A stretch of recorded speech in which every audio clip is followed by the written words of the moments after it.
So you've seen the full job briefing and you know a candidate who is a great match.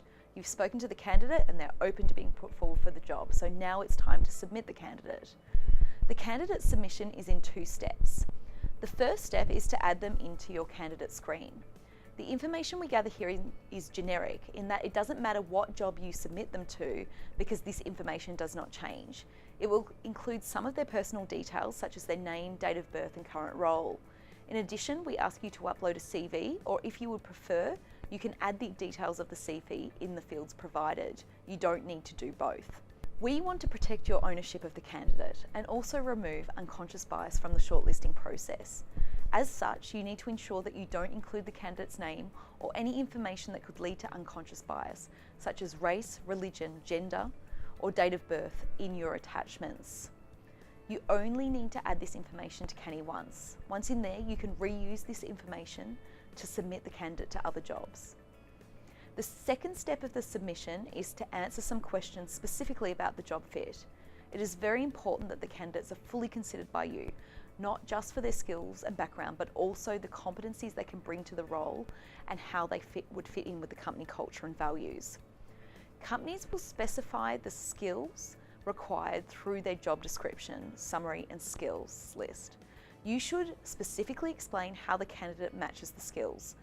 Avoid generic language and really focus in on the requirements. This effectively tells the company simply that it's a well-considered match. Companies specify the competencies or attributes that they are looking for in their job posting. See our video on competencies to find out more on how this works. Candidate failure in the first year of the job is more commonly associated with failure to meet the competencies rather than the skills. So understanding this and providing a thorough description on how you have seen the competencies demonstrated will give confidence to the company to progress the candidate through to shortlisting. You may do some testing of the candidates, observe competencies when you've questioned them in the interview, or have had feedback from their referees. Provide specifics and context here for the best results.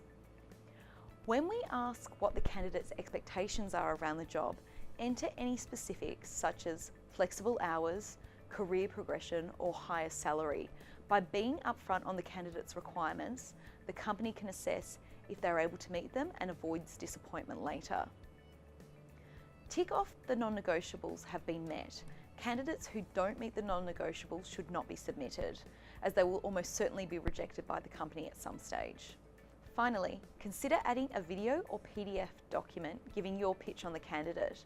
While the whole submission is an opportunity to sell, by adding a video you can add your personality and show your personal confidence in the candidate being a great match. Again, be as creative as you like here.